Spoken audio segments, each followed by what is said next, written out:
It is Wednesday night, and you know what that means. It's time for another episode of the Kicking Out podcast with, well, I would say myself and Tanner Lee, but apparently, I don't know what Tanner is doing, but he's supposed to be here, but he's not at this point in time. So we'll see exactly what's going on here for sure.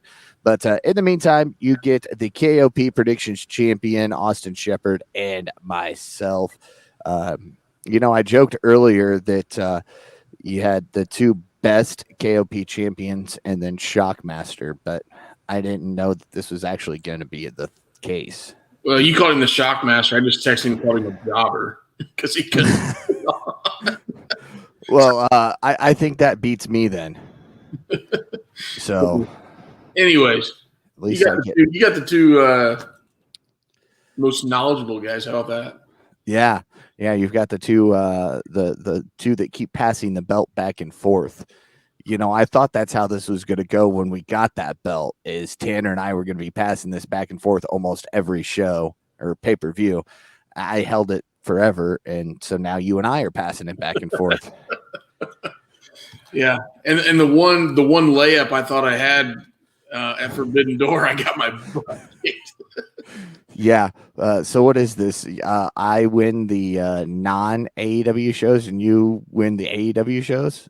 I think that's how it went. Yeah, so to speak. I got the one at Ring of Honor. So well, yeah, that's Ring of Honor. So, which they're all AEW shows anymore. But. Yeah. But still. Oh, wait a minute. I think we have a jobber sighting, maybe. But while he's figuring out what he's doing, I got a question for you, Shep. I was going to ask Tanner this, and I gave him time to think, but I didn't know you were going to be joining us this week, so I didn't ask you ahead of time.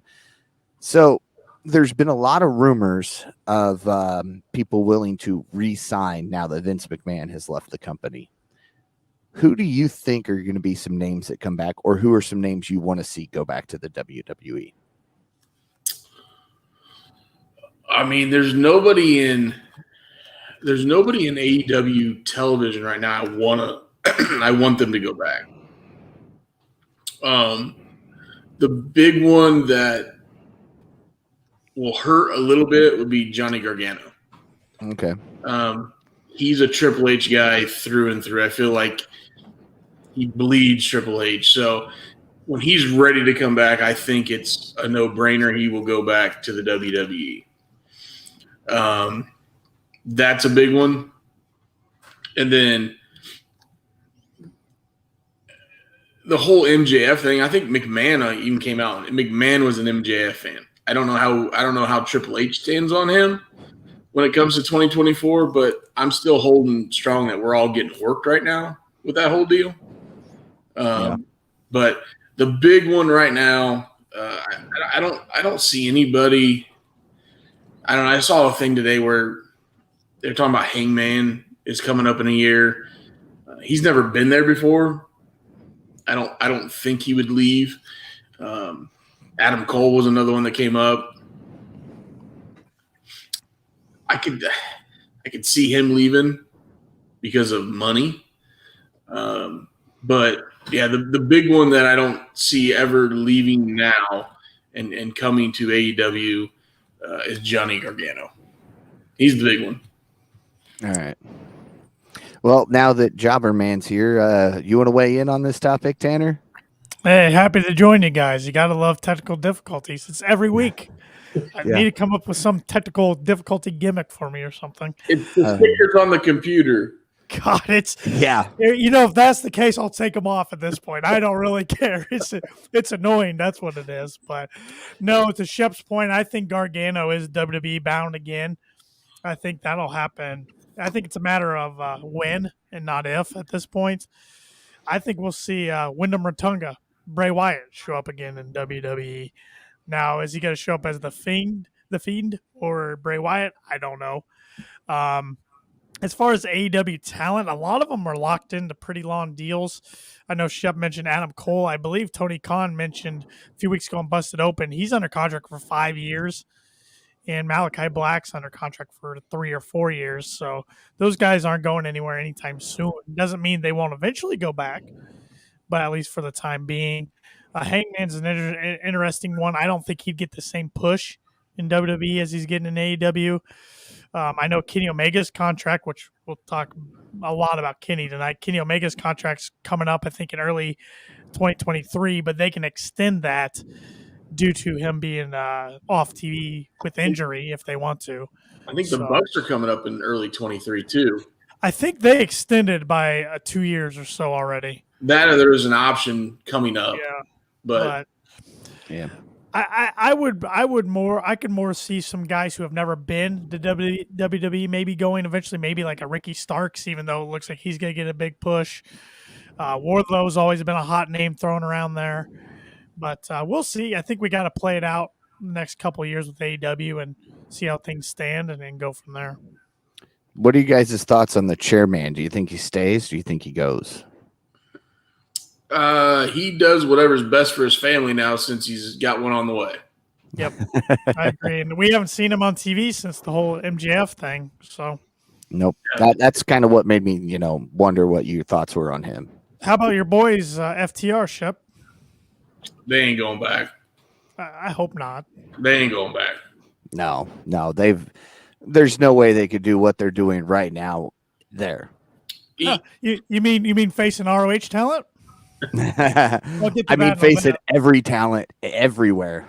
Yeah, I think they enjoy being spread through the multiple promotions they are, and we know even with Triple H at the helm, there's a better chance, but there's still a very, very slim chance of any cross promotional work the WWE ever having. And I think it's not just because he doesn't want to. I think it's television, all the contracts they're in with USA Network, Fox. Those guys ain't gonna want to promote anybody else, especially somebody that's on a competitor network. So yeah, those guys have the free run right now. At some point in time, they'll have the AEW belt on them, and they're gonna own every belt but the WWE belt. So no, I bet against that one. Okay. All right. So, boys, shall we dive into Dynamite? Yeah, another good one to recap tonight. Start off with a bang. Start off with Cult of Personality hitting. CM Punk comes out, cuts a nice little promo on Hangman and Jon Moxley. I thought that was interesting. I didn't see him calling out Hangman for a potential rematch, but he did that. Hangman didn't show up, called him a coward, says apology needs to be as loud as disrespect. He pretty much says he doesn't have the prettiest smile, but he has the prettiest belt. Goes on and on, says he wants to issue a challenge to Moxley for All Out, wants to test his foot. Talks about the only person that has actually had broken bones is Moxley. Asks the fans to tell him when he's telling lies. Points out Moxley's the interim champion, which means temporary. He's willing to test himself against Moxley, like I said. He also claims that Eddie Kingston is the third best Eddies he's ever shared the ring with. Okay, so one of them's Eddie Guerrero. Who's the other one? Ooh. I saw Twitter was speculating Eddie Vegas, who I'm not really familiar with. Wow. I don't know. I couldn't figure it out off the top of my head. Maybe that's why he said he's the third best. Yeah, maybe. We don't know who number 2 is, and it just buries him even more. I did like the shot at Moxley saying that Moxley's the third best in his group, and that's becoming a trend for him. So calling him the third best in not only the Blackpool Combat Club, but dating back to his Shield days, which I don't know. That's a tough argument. They're all three pretty good. But I can kind of see Ambrose was the least pushed of the three. Correct. He was the wild card when he was in WWE. He was the loose cannon. He was the guy that was going to fly off the hinges. He didn't go with the grain. He went against the grain. The other two played ball. He did not play ball. True. Hence why he's not there anymore. Mox came out, claimed to be the heart and soul of AEW. Punk says that's fine. He'll be the dollars and cents. I thought that was pretty good. I thought Punk owned Moxley on the mic tonight, to be honest. Yeah. I didn't think Moxley's part hit as well as usual. It wasn't bad. It just didn't land for me as it usually does. And then they started going at it, and brawl broke loose, and Punk got a little color under his eye. Yes, he did. Yeah. Can we talk about, you mentioned Eddie as in Eddie being the third best, and he was the second best Kingston. Kofi being the first. Oh, yeah. That he shared the locker room with. Lots of shots fired, bringing up WWE. Yeah. He did this when he dropped his pipe bomb with Colt Cabana. And I love the Snow Angels. His music hits. Oh, well, I've got time before he gets here, so I'm going to do some Snow Angels, and just drops to the mat. I loved it. Yeah. He definitely owned him on the mic tonight. He did, but it started the show off with a bang, and I'm like, all right, this is going to be a good build to All Out. Yes. We were wrong. Yeah, we were wrong. We'll get to that a little later in the show.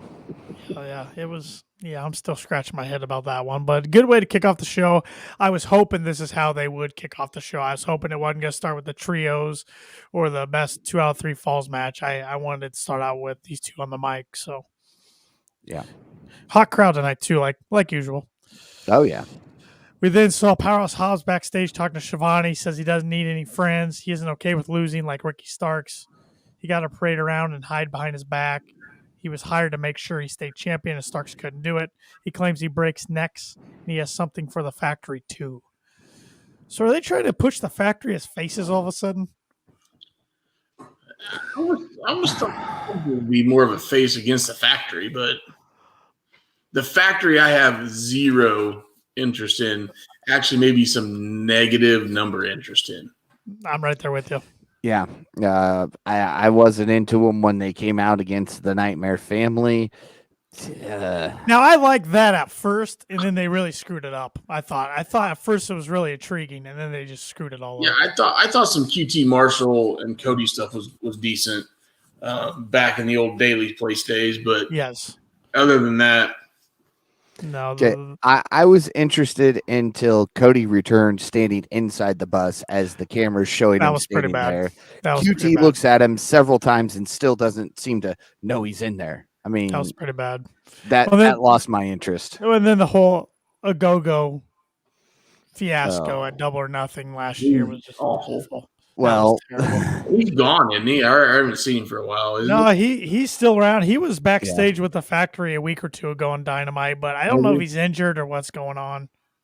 So I don't know. And Aaron Solos dropped a letter in his name, and nobody knows if it's QT Marshall or QT Marshall. I mean, the only reason Aaron Solo's famous because he dated Bailey. He's not wrong. I was gonna say the Sammy Guevara vlog, but I mean, we could do that too. Yeah, either or. We then got, I think, in my opinion, one of the best matches we've ever seen on Dynamite. The best 2 out of 3 falls between Bryan Danielson and Daniel Garcia. And if you love technical wrestling, this match was right up your alley. It went kind of how I thought it would as far as results. We got Garcia getting the upper hand 1-0, making Danielson pass out like he did in their previous match. Then we got Danielson getting the second fall with a pinfall. And then the third fall was just back and forth, back and forth. We got color out of both these guys, tons of elbows, tons of different grapples and holds. But finally, Danielson gets Garcia into label lock. And no response from Garcia that time. So Bryan Danielson's the winner, 2 out of 3 falls. After the match, Danielson showed respect by applauding Garcia, wanted the whole crowd to stand up, give him an ovation. Garcia's dazed, doesn't really know where he is.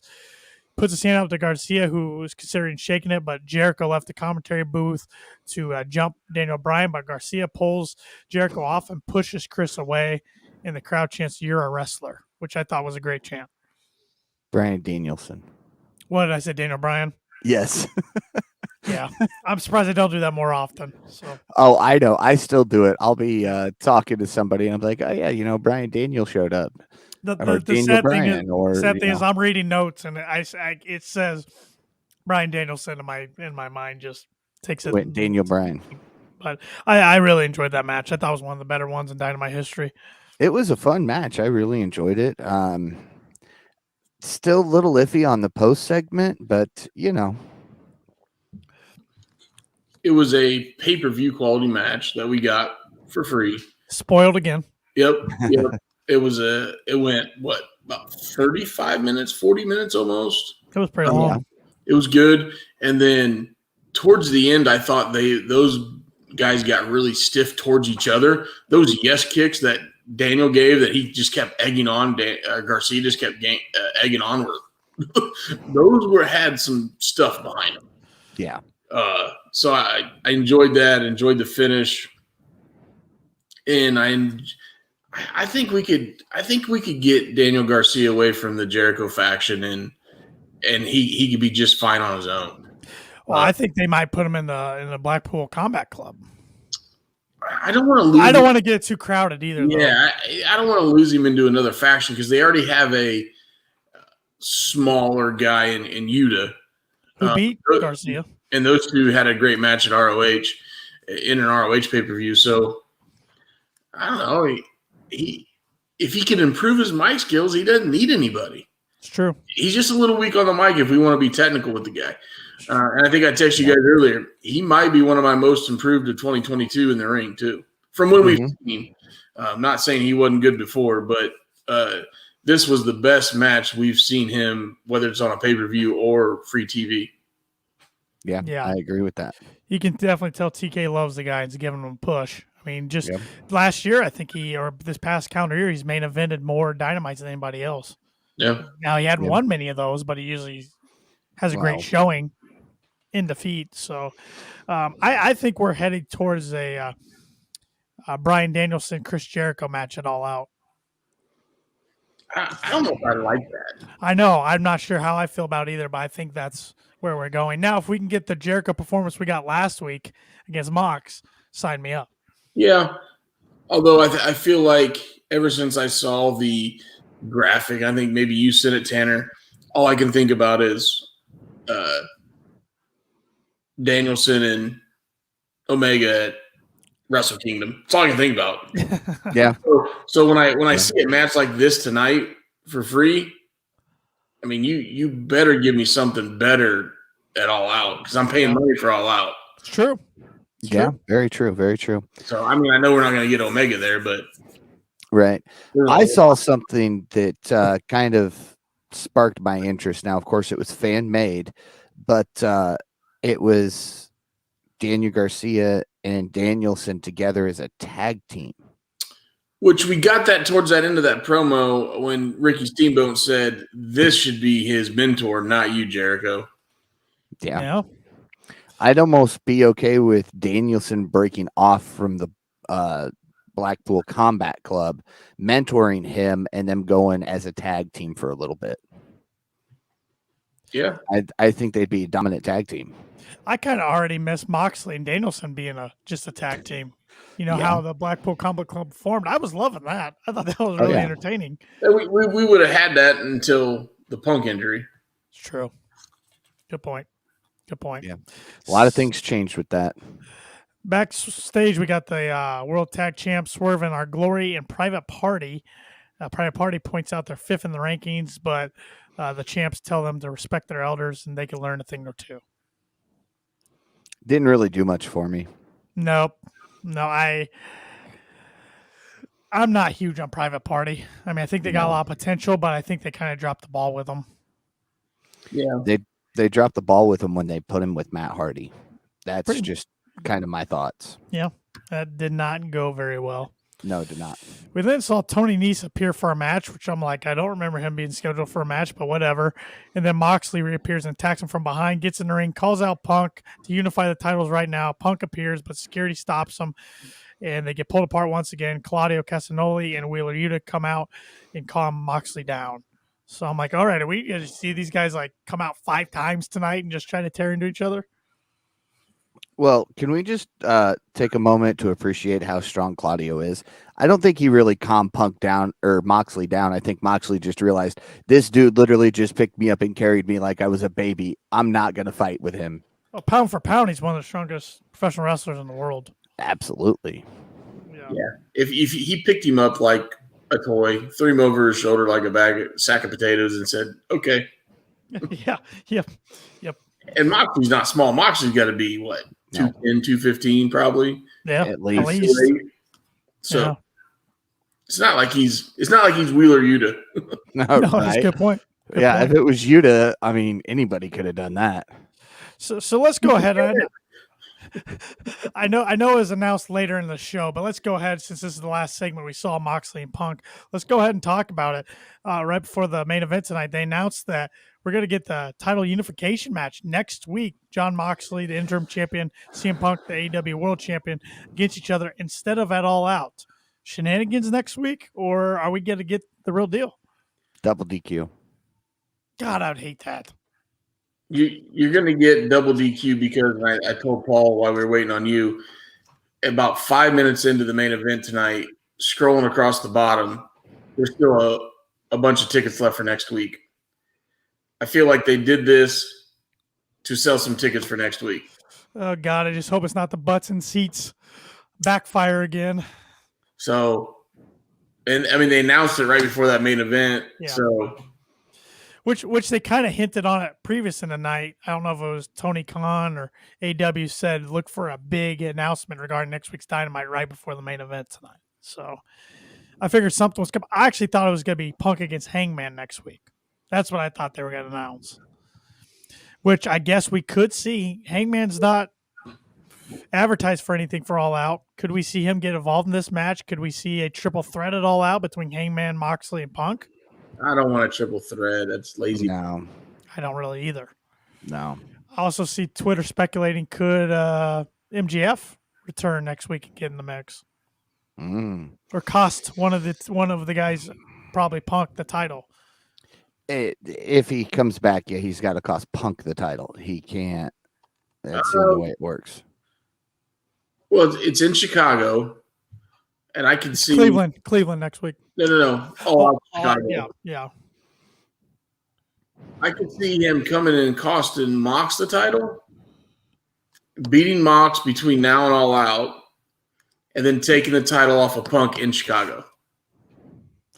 And then you do have Arthur Ashe at the end of September in New York. Yeah. For a rematch. Yeah. I just feel like his return's coming soon. Yeah. Like I said, I feel like we're all getting worked. I think the stars are aligning. Punk's back. Omega's back now. And the reason I say that is, and I know the dirt sheets aren't the gospel, but the internet has been so quiet about him. And on top of that, Tony Khan has been so quiet, refusing to answer questions and stuff like that. And again, I go back to the whole thing when back in ECW when Sandman supposedly got his eyes burned, and the guy literally sit in his house for 30 days, wouldn't go to the grocery store. And then all of a sudden he appears and he got people's emotions. He got people hooked. And that's what we're getting right now. Mm-hmm. It's just my theory. I could be completely wrong. Him and Tony Khan could absolutely hate each other right now. And he took his ball and went home. But I want to stick to my prediction that it's something at Grand Slam, but I don't know if they'll even wait that long. I mean, that's a little over a month away. I don't know if they wait that long. I don't know. We got the return of Punk. We got the return of Omega. We got some returns of late. We can go because that's what in end of September. Yeah, I think 21st. I think I'm gonna look that up. Yeah. See, I thought maybe we were gonna get the women's match ahead of All Out and see it next week. So I was, because I didn't see the unification happening next week. I still don't. 21st, yeah, Grand Slam. So I was telling Paul we gained a match tonight to All Out, the women's championship match, but we lost one in the men's championship match right now. So yeah. I mean, that's the only thing on the card. We saw some other challenges, but I don't often say this, but I am glad it's you two for that title, not me. I am glad to sit this one out. It'll be fun. Backstage, we saw Jericho tell Garcia he's going to give him a pass tonight, but he needs to know his thoughts for sure. And next week, he needs to know which side he's on. Ricky the Dragon Steamboat then shows up, says Garcia is coming to his own. He doesn't need Jericho. He's the same guy that he was 15 years ago. Jericho says he hated Steamboat for 15 years.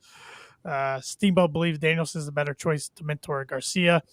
They try to leave. Then Cool Hand Ange gets in Steamboat's face, and then Steamboat throws a shot right at Cool Hand Ange. So Ricky still got some in him, not playing around.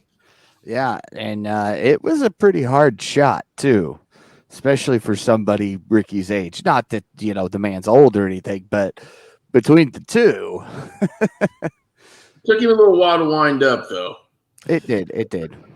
It was interesting having him. I'm glad they at least had him do something else besides just sit there as a judge. And wave at the didn't camera. matter for this House of Dragon episode, which by the way, I think everybody can calm down about Turner / Discovery not possibly wanting AEW programming, because they wouldn't keep pushing this type of stuff with their bigger interpromotional programs if they didn't. So yeah, I think people can calm down with that.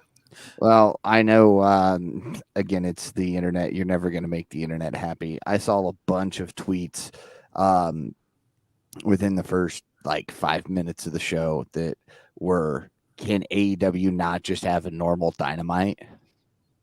Well, when the channel you're on or the network you're on is telling you they want you to promote a big program of theirs, you're going to do it.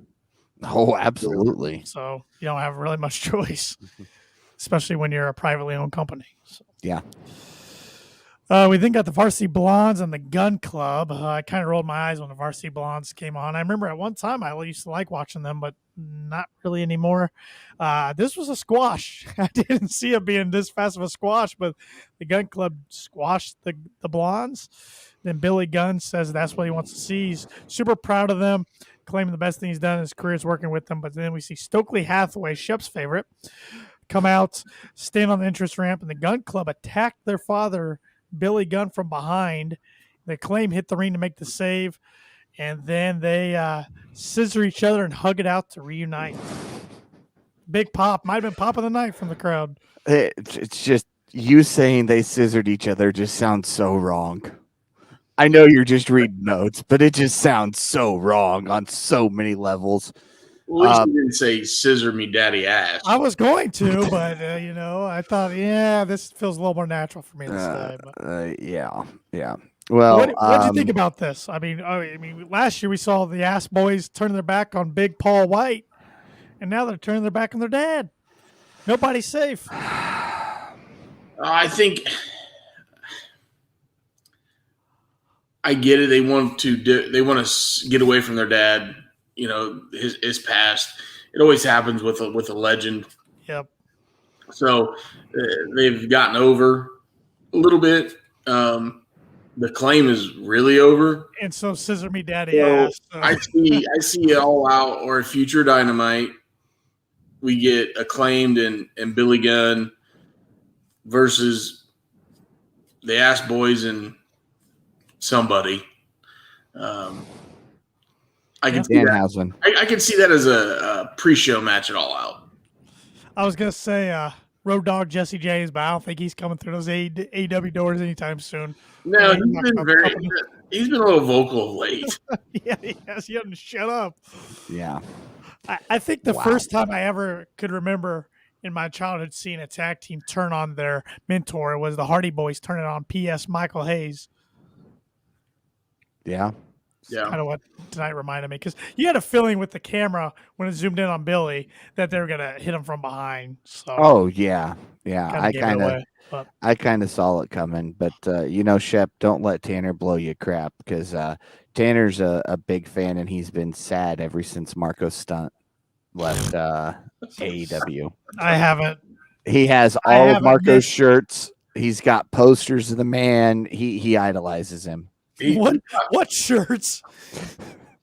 All the Marco shirts. And he's been watching a lot of Marco's return to GCW as he's the Giant, wearing the Giant gear and everything. Oh my God! Yes. The one GCW show I ordered earlier this year, he was on it, and I think I left the room or somehow tried to fast forward it, or I He don't know. left the room.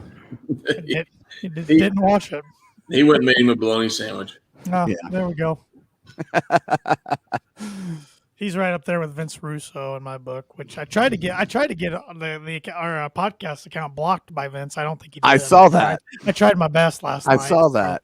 That might be one of the few things Jim Cornette and I agree upon. That guy, yeah, me, yep, I'm right there with you. That guy's an idiot. Russo's just a complete moron. We can't even call him Russo. You got to call him shit stain. He's an idiot. He is an idiot. Backstage, we saw Death Triangle and Pac calling out the United Empire, who they're going to face next week. He's begging to differ with that. Ospreay's the best that Britain has ever produced. He's looking forward to next week. Claims they're an unstoppable unit. If they haven't heard how unstoppable they are, they must have had their heads in a box. Little shot to Kip there. Yes. Ospreay though, finals in the G1. Yep. So you talk about a guy that's had a heck of a schedule the last 45 days. God. And he's going to fly over and do this Wednesday night show, then have to turn around and fly back. And he teased adding a member to United Empire.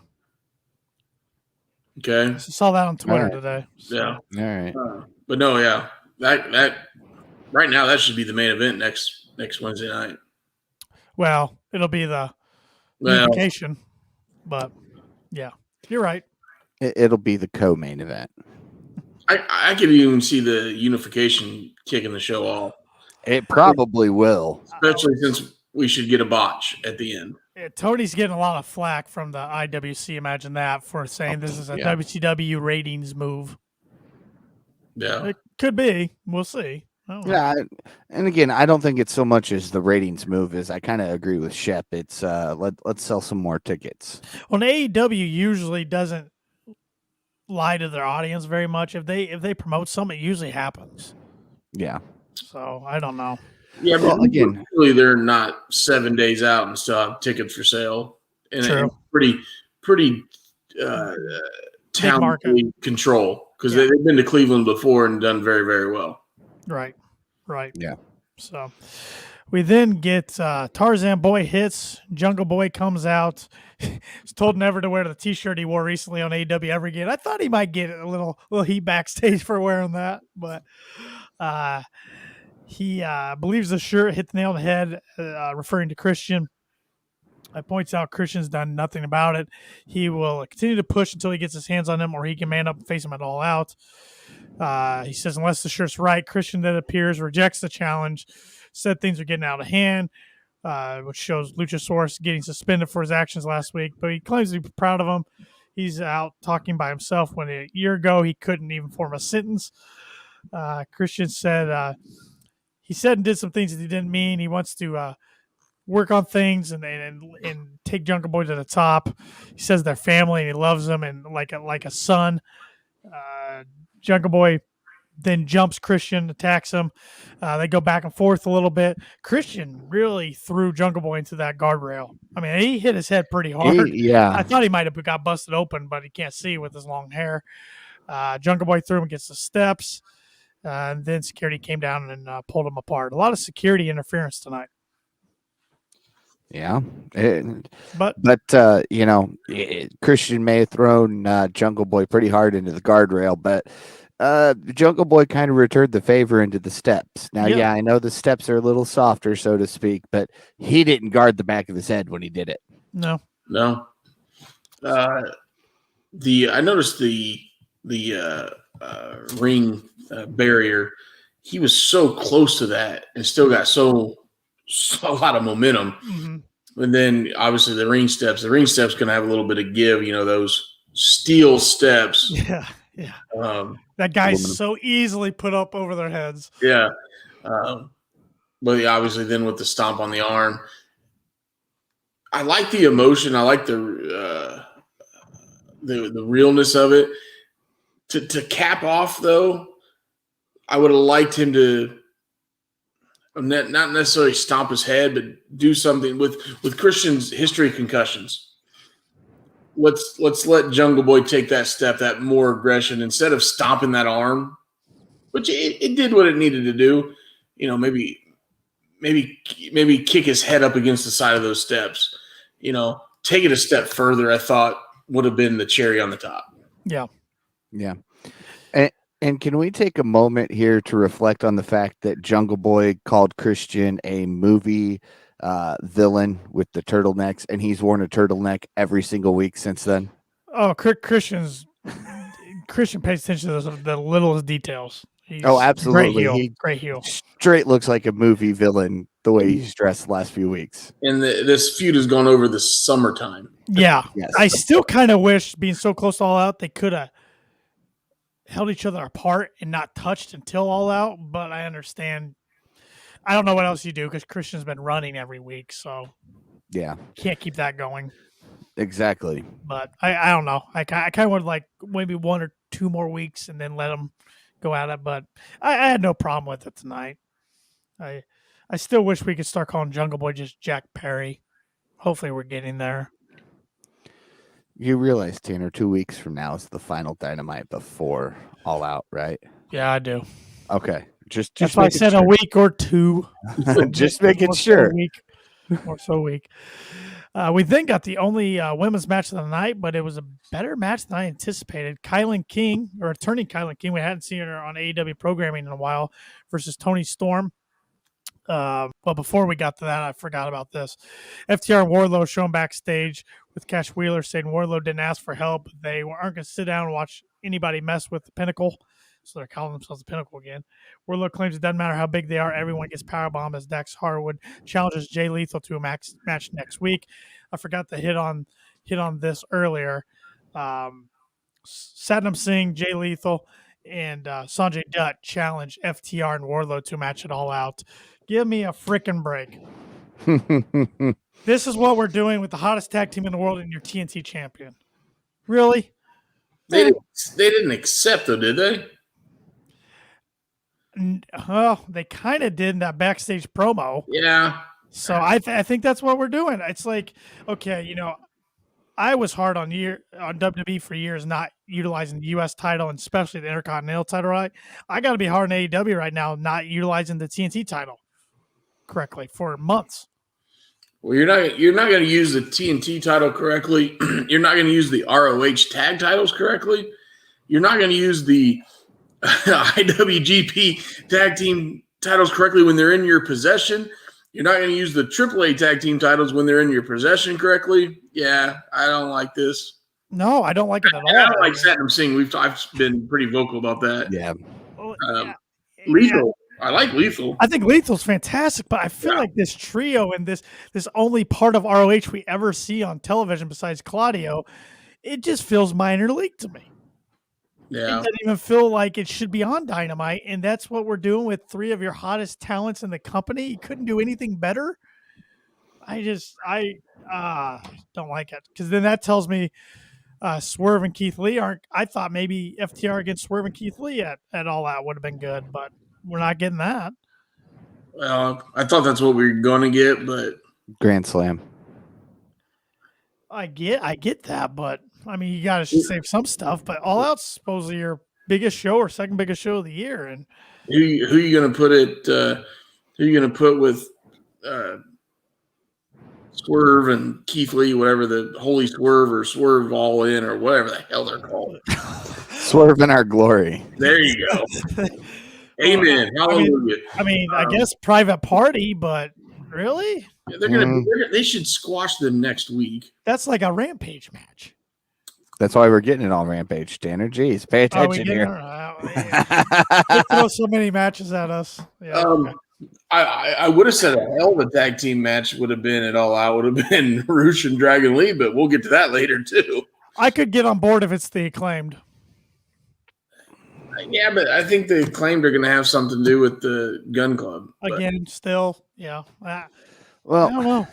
See, here's my thing. We're going to get something tag team, the Acclaimed Gun Club pre-show, because I don't see TK wanting to focus on tag team and then turn around and go into trios. I think he's a little cautious on doing both of those at the same time. So your thought process is, look, let's have a tag team match. but tonight's focus is on the trios because it's a new champion. Exactly. And let's not have a tag team with the tag teams we have right now. A tag team match could steal that show. It could. It could. I mean, if you put Swerve in Our Glory against FTR for the titles, which is what it should be, that could potentially steal the show. Yeah, you're right. Yeah. Good point. Good point. But Quit thinking all level-headed, Paul. I don't know. I just don't know how I feel about ROH right now. I mean, I was really excited when he signed the deal. Their 2 shows they've done under Tony Khan's power have been good, but the longer it takes to get a TV deal or a streaming deal of some sort, I'm losing interest. Well, Go ahead, Paul. And I think there's still a lot of the roster that's either still under previous contract or pay per appearance. So, yeah, I think we're sitting in August. I think we get 2 more ROH shows before the first of the year. But I don't think you're going to see any ROH talent besides Claudio and FTR at All Out. Well, Yuta. You might see. Yeah, I was going to say maybe Yuta. But I don't think you see anything else. Here's what you do with the tag team titles. It would tick all the talent off because they're not in the rankings, have never had a match actually in AEW. Briscoes versus Lee and Swerve at All Out. There's your show stealer for you. Again, yeah, that could steal the show, but you're taking off the trios, magnitude, the sparkles, the fireworks, the cherry on top of the trios title. Yeah, you're right. You're right. Especially if we're gonna get a finals like we think we're gonna get. So yeah, you're right. You're right. I'm over the Briscoes coming to AEW because of politics. But they're in ROH. That's what I'm saying. They signed it. I mean, they have a deal with ROH, so. But they're not on AEW television. You're right. I know. Politics. I know. Chef, run for president and then declare they're allowed to do whatever they want. Hey, if I win president, can I give him a pardon to Warner Brothers? This is your pardon for the Warner Brothers. You can now appear on AEW television. I do that on day one of my presidency. Yo, I know you would first too. First thing he does right behind, right when he sits down. Yeah, I've been inaugurated. Boom, what? Briscoes. I even got one of them fancy pins. I'm going to sign it into. Sign it in. We saw Tony Storm beat Kylan King, but it was not a squash match like Paul was calling for. Kylan got a decent amount of offense, and she's a lot taller than I ever realized. 6'1" is what they said. Yeah. But Tony Storm, I'm like a broken record here. She impressed me more and more every week she's in the ring, and that is official for All Out. We're getting Tony Storm versus Thunder Rosa for the women's title. So partners against each other, one of those angles. I can't decide how I feel about the match. I mean, it's going to be a good match, but I can't pick a winner, and that's why I said I'm glad I'm not in this predictions race. I could predict my winner right now, but I'm going to save it and see what happens. I know you can. Couple weeks. I can predict my winner too. Yeah. Mm-hmm. I think we all three can. I just not sure I want to. We then get the trios tournament match, main event: Andrade El Idolo, Dragon Lee, and Roosh versus the Young Bucks, and a surprise partner of their choosing, which was hinted at pretty big time on this week's being the Elite, is one of the worst kept secrets in the world of professional wrestling this week.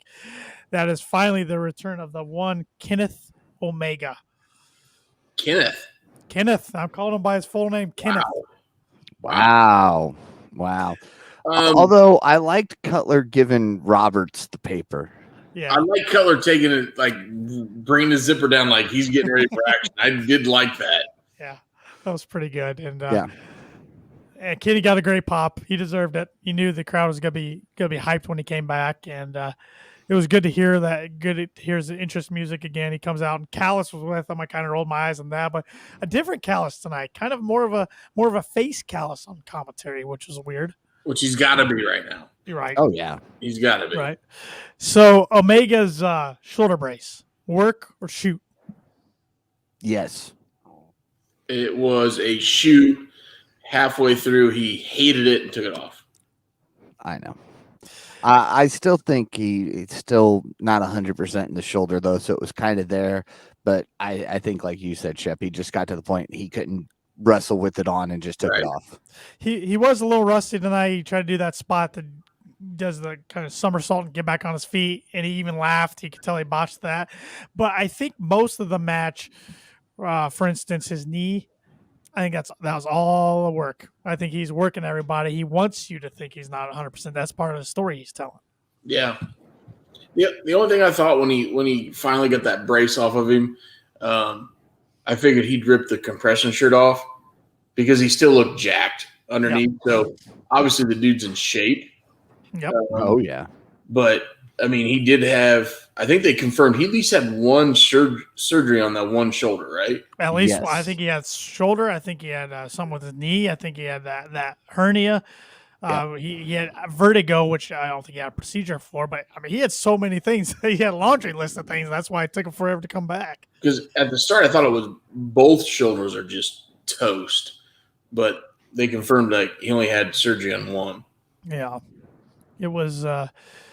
Good match. I mean, like I said, Omega a little rusty, but still, that explosion of his is unlike anybody else.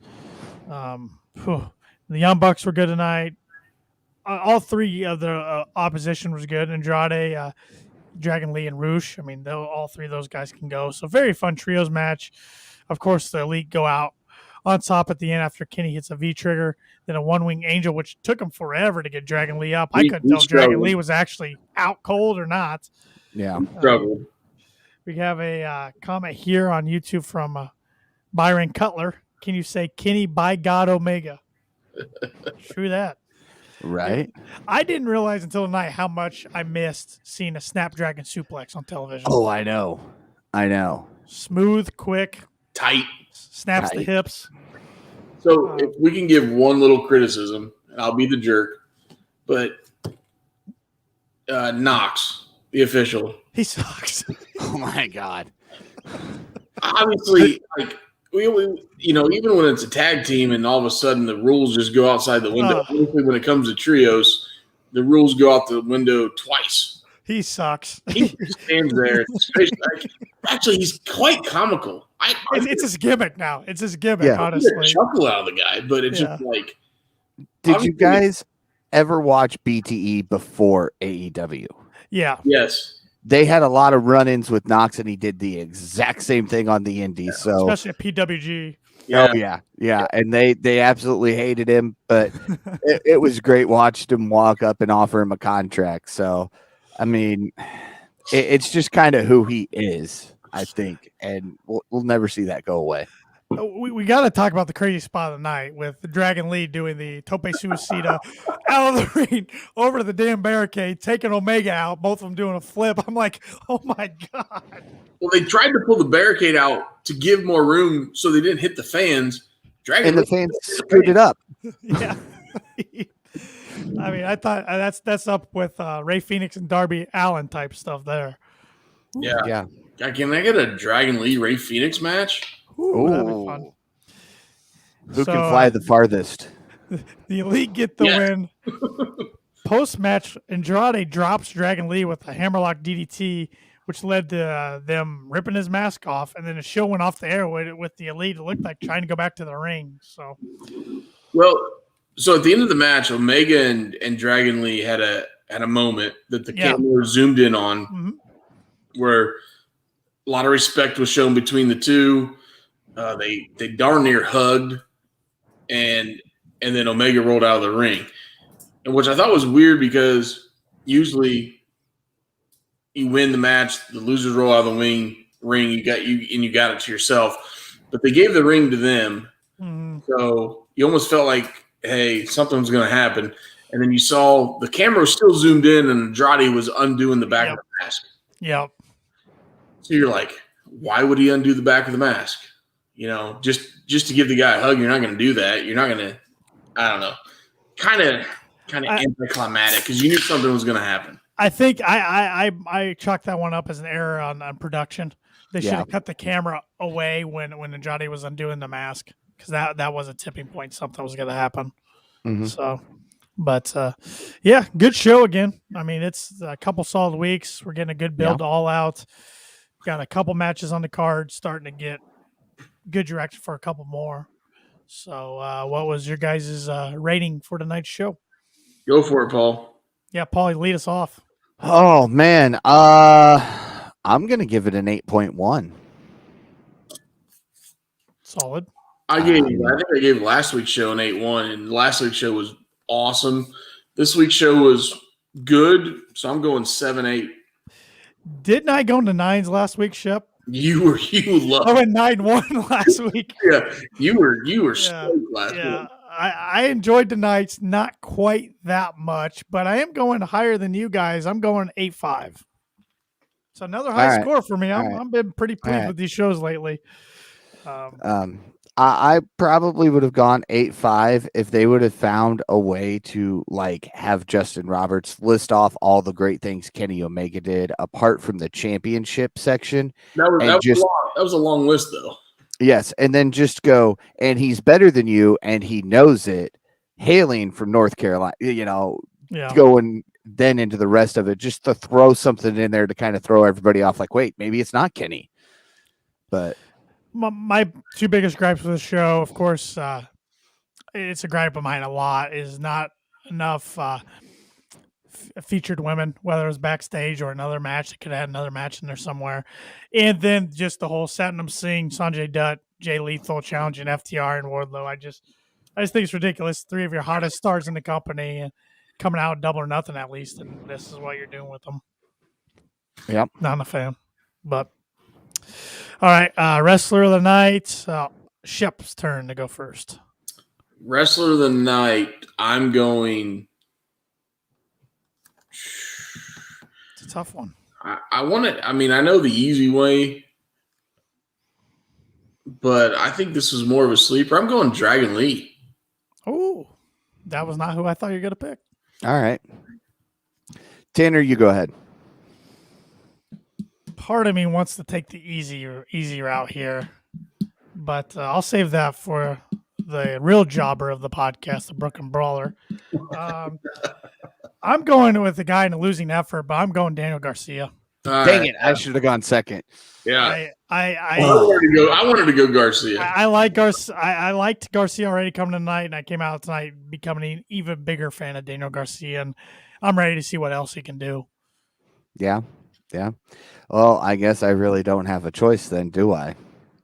I'll go the returning champion himself, Kenny Omega. Yes, I still call him a champion. Get over it.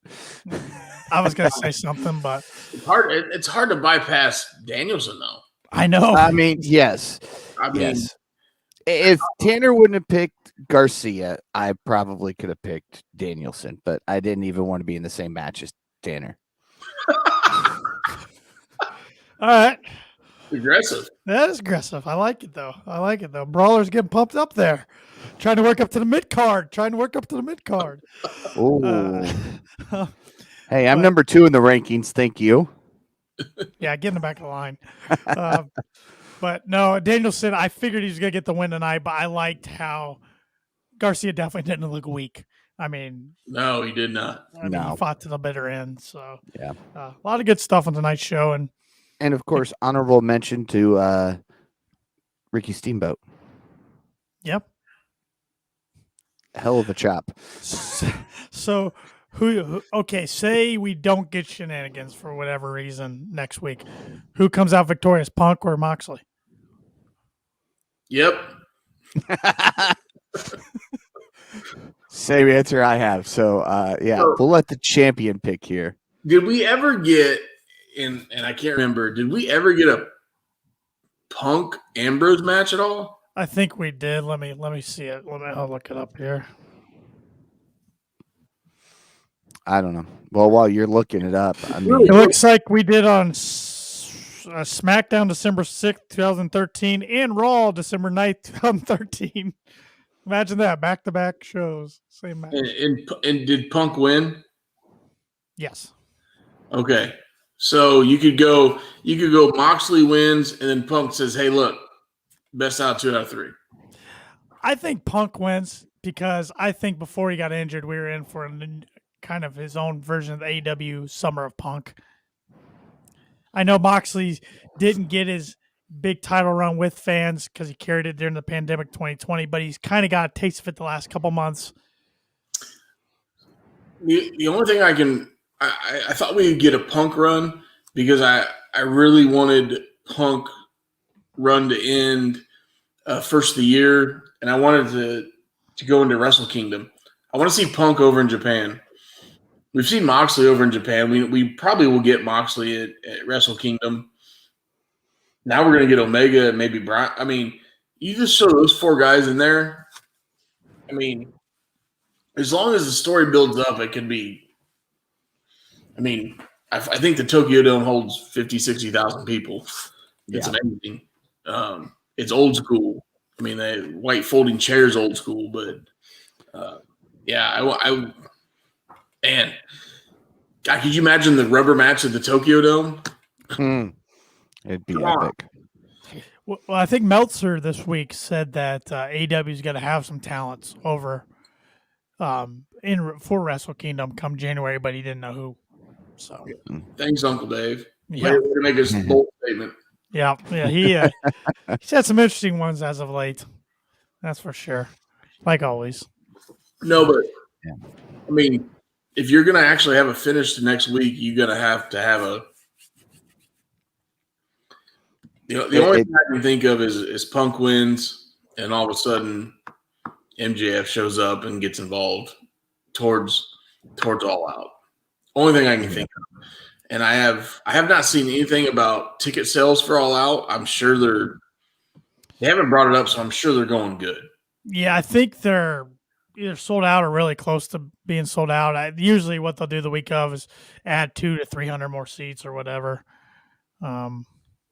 I think they sold out because I think the day of, I remember people on Twitter saying, like, trying to get in after 10 minutes and they couldn't even get in the lobby or the query to wait. So, but a lot of times that's scalpers too, and third parties and stuff grabbing them. So, I mean, I'm gonna go here, and I'm gonna go Punk, and I do think MJF gets involved. I just looked at his Twitter just because he hasn't posted anything since May 27th. Oh yeah, absolutely. Why would he? Yeah, and it was about Wardlow and Sean Spears. So, I mean, I'm just saying. And that's another reason why I think this whole thing's a work, because, I mean, and maybe it started off as a shoot and turned into work because, I mean, if he selfishly did all that, he ruined Wardlow's push, kind of, in a way. Yeah. And Spears hadn't been on TV since. So, I mean, you're impacting other people's careers, not just yours. Yeah. Yeah. So. And I don't know, anybody keep track of how fast his shirts sold out after that before they pulled them? Oh, they pulled them not even 24 hours, I don't think, after that. So. Well, I know, and I'm sure people went and bought a boatload of them because of it. Just like nobody was buying Punk shirts. He dropped his pipe bomb and sold out within hours. Yeah. Right. I think that's what MJF just did, honestly. Yeah. So, and we're coming up on a year of Punk being in AEW. How do you guys think it's been so far? Not quite what I expected. It hasn't met your expectations? Yeah. Was that would it you think if he didn't get injured? Yes, probably. Okay. At the start, he was, because he even made a comment. He was wrestling way more than he anticipated at the start. Yeah. I mean, he was almost an every week kind of guy, which we all liked. But he didn't want to do that.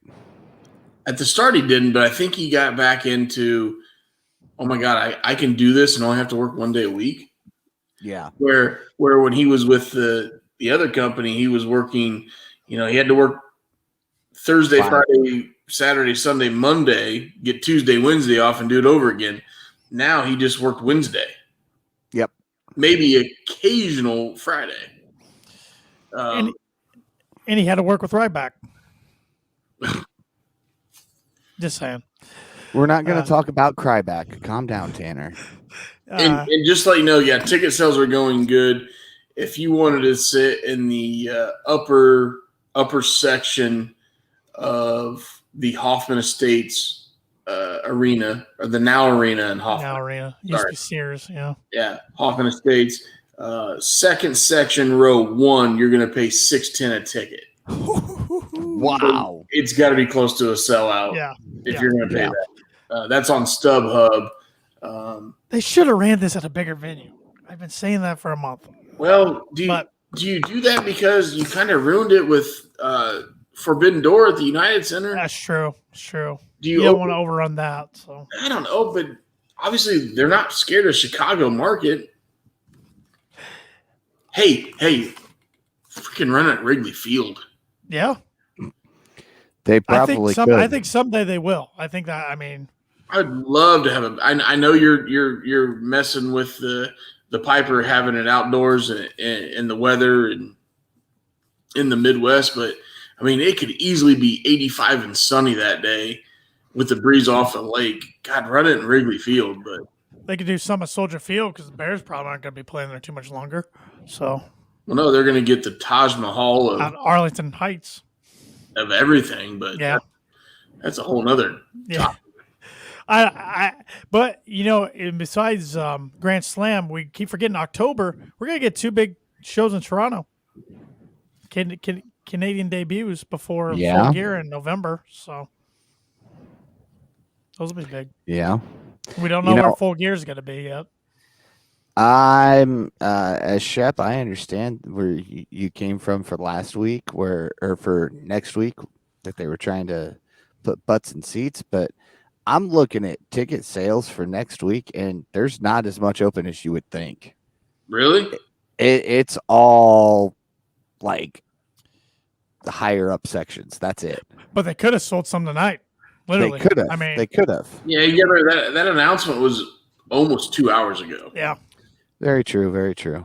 So, I mean, I guarantee if somebody's on the fence, they're like, "Oh my god!" Like I can see Will Ospreay next week and Moxley and Punk for the title. Yeah. If you're a hardcore wrestling fan and you're on the fence about going, you're going. Yeah. So, I mean, if I was within 2 hours of Cleveland and knowing that was going to happen, it's no brainer. Yeah, no brainer. When are, and maybe they announced this, maybe they didn't. So when are we getting Omega and the Bucks next match?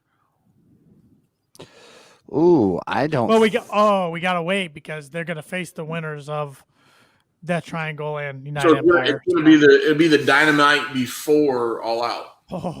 Oh, Ospreay against Omega in trios action. I'm so excited. Yeah, they've talked so much trash to each other on Twitter too. I'm so excited. Oh yeah, it'll be good. It'll be good. So I mean, we all figured that, but I mean, could there be a swerve where we don't get the Bucks and Omega in the championship trios match? I just don't see it. Yeah, they don't bring him back unless he's not going to. And Tony kind of tipped his hat earlier this year when he said he didn't want to introduce the trios till Omega was back. That kind of made everybody okay. So they're going to be in consideration for it. Yeah, well, you didn't know who was going to be with Omega. You just knew he was going to be in the title picture. Right. And I mean, at this point, I kind of think you have to put gold on Kenny right now. Unless Undisputed Era screws him over. Adam Cole did tweet tonight. Yeah, but I'd rather see them win the gold and then get into a feud with the Undisputed. Yeah. I know. That could be a big Grand Slam match if those three are healthy. Although you could see them costing that and letting Ospreay and Aussie Open take the belts back to Japan. I mean, AEW holds the tag team belt. So who's going to, on the other side of the bracket, who's going to win Friday night? Trust Busters or Best Friends? Trust Busters. I hope the Best Friends. They're needle movers on Rampage. Trust Busters. That's what they're saying on Twitter. I mean, I'm clearly a Best Friends fan as I'm, decked out in bright colors tonight.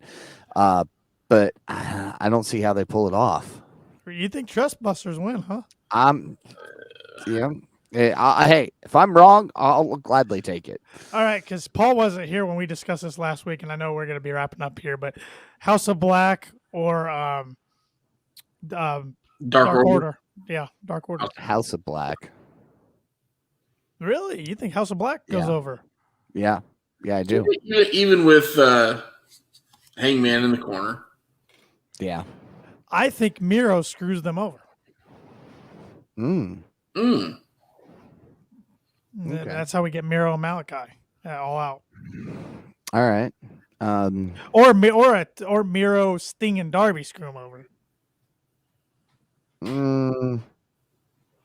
That's a lot of trios matches, though, than we'd be setting up. Yeah. Sting and Darby doesn't make sense at this point. But they're still, I mean, they're going to do something with Sting and Malachi. They have to, right?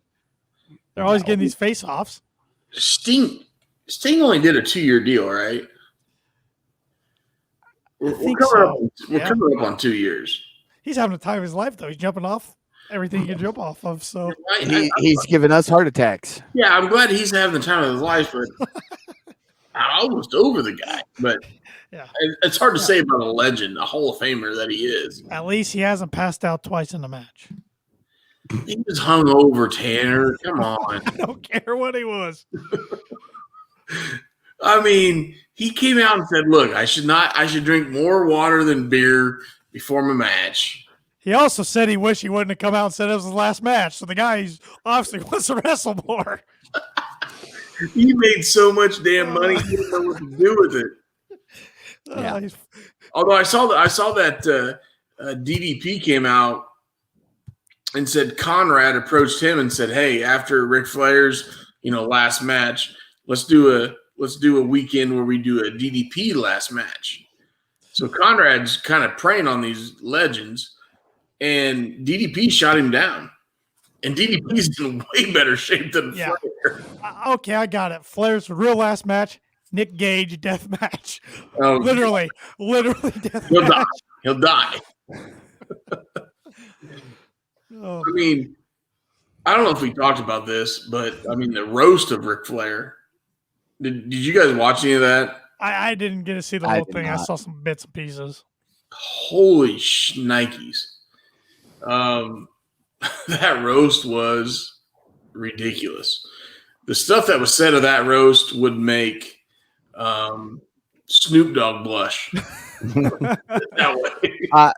Now, I've seen a couple of the clips that had me rolling, but that was about the extent of it for me.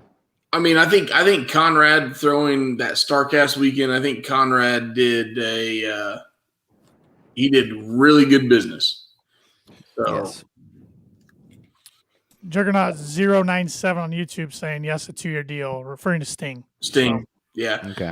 So I mean, we're gotta be close. And again, nothing against Sting, but right. The guy's 62 or 63 years old. All right, Paul, last question, because Shep and I talked about this last week. So all right. How do you have the trios tournament play out in your eyes? If you had the pencil, you have the pencil. So how are you having it play out? Well, actually, December will be 2 years, by the way, Shep. First Sting. So yes, we are approaching that. Winter is coming 2 years ago. Yes. December. So yeah. Mm-hmm. How do I have it play out? Honestly, I have it come down to United Empire versus the Elite. Oh. The Elite goes over. They're on the same side of the bracket. Yeah, they're on the same side of the bracket. Oh yeah.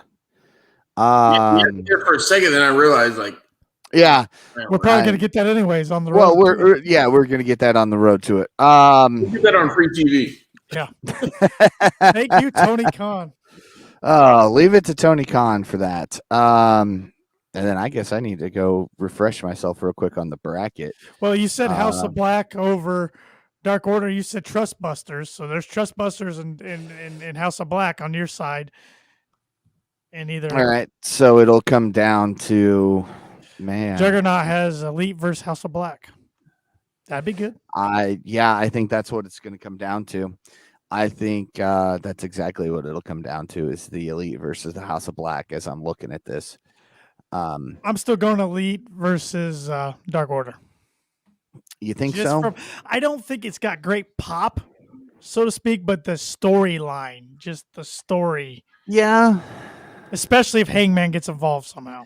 All right. So I could get behind that. I could get behind that to a point. I mean, if we're going to get long-term storytelling, they gave the nod after Hangman beat Kenny. Only way I see this happening with the Dark Order coming down to facing the Elite. The Elite wins. Hangman gives them the nod to return the favor. Only way it goes. Hangman could turn on Dark Order. Yeah. But I don't think you really put the Elite back as heels so fast. So no. Especially not Hangman. I want to see Malachi versus Omega. That'd be great. Dream match. Yeah, the fact that Omega's back now and we can get more matches that we haven't seen. I mean, eventually Omega Punk, somewhere down the line. That'll be fun. There's a lot of potential there with them, but Juggernaut says then the Undisputed Era gets involved and costs the Elite. All right, so you've got the House of Black going over then in Juggernaut's case. I could get behind that too because I want to see gold on Malachi. I want to see gold on Brody. Yeah. Buddy Matthews, whatever. Omega versus Cole. Yep. I don't want to be rude, but not a big Buddy Matthews fan or whatever. No. His girlfriend gets more hype than he does. And I would not let her choke me out.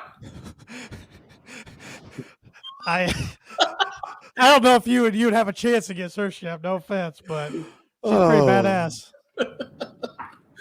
Dominic Mysterio likes it. Dominic's done it multiple every week. He's out there living somebody's fantasy. I'm trying to be PG right here. A lot of the IWC fantasy out there, Paul. If you haven't paid attention. I know. Some of those people out there. Even she commented on it. Yeah. So.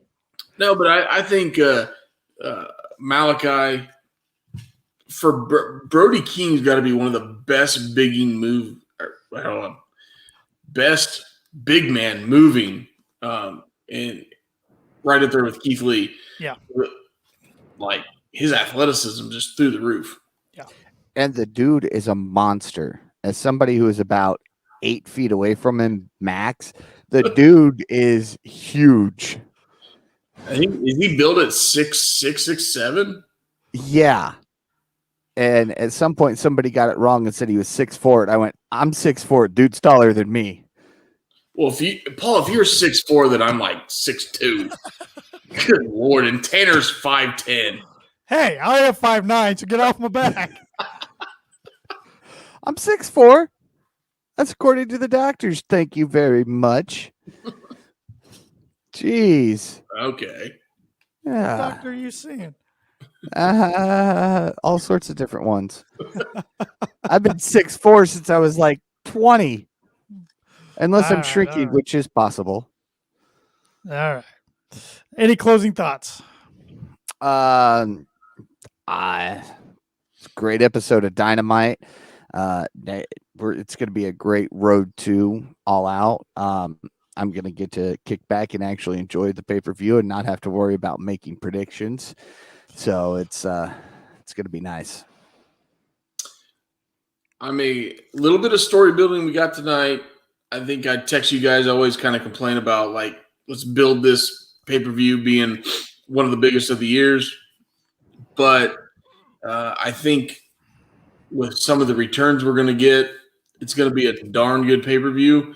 And then once I retain, then I'm going to just take a break. I mean, the champion's got to have a break.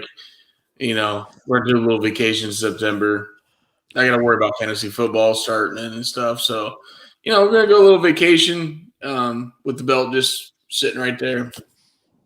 And, worry about some pay-per-views going on later in the fall. I tried to take a break as champion, and Shep called me a coward. Well, I got fantasy football coming up. A lot of work. I mean, I got fantasy football too coming up, but I am just worried. Where am I going to put this title? I mean, I could just wear it every week, but that's my big concern right now is where am I going to put this thing? I got to find a You place. can just put it on my shoulder because you're not going to get it. You're not even up for it. I know. The last time we did an AEW pay-per-view, you got like 0 points. And Austin and I were in the 50s. So yeah, well, yeah, my brain's a little more focused now than it was before that pay-per-view. We've heard that. We've heard that. So eventually we'll all three be fighting for it again. But eventually, you can relax on this one. Although, hey, I'll throw this out there. I'm not tooting my own horn, but after All Out, maybe I'll do the old open challenge to anybody that wants to show the All right. I should have taken you up on Ric Flair's last match. Oh, I would have got my ass. I should have done it because I think I would have got every match but 2. I really thought we'd get a couple surprises, and that's because there was 7,000 people, one of the biggest pay-per-view buys of an independent company. I'm like, all right, some of these, whether it's Impact, MLW, somebody's going to throw a curveball in there, and yeah, I was completely wrong. No, they went pretty straight by the book. I mean, yeah. Yep. But yeah, good thing you didn't, Tanner. I know. Big old because I'd be challenging it all out then. Yeah, you would. Well, Paul, why don't you wrap us up there? All right. Be sure to like the Kicking Out podcast on all social media at Kicking Out Pod. While you're checking out our social media, be sure to check out our merch stores. We've got 2 of them. You can get some items that you can't find anywhere else for KOP, and then we've got a growing store as well. So go check it out. Support a great podcast and look great doing so. Be sure to like and subscribe all social media and listen to us wherever you listen to your podcast. And if it happens to be Apple Podcast, what do we want from them, Tanner? 5 stars. 5 there times. We go. 7 we're going to be 5-star KOP. That's what we're going to be. So be sure to give us that 5-star rating. It helps us grow. We don't want to be the best AEW podcast. We just want to be in the top 5. We'll be happy in the top 5 for now. The other 2 are giving me looks. We want to be number 1 eventually, but we just want to climb the rankings first. Jeez, guys, come on. Be sure to follow Tanner Lee at TannerLee92 on all social media. Follow Austin at the Shep27. And be sure to follow myself at Paul Zartman921. And with that, for Austin Shepard and Tanner Lee, I'm Paul Zartman. Join us again next week as we kick out yet another podcast.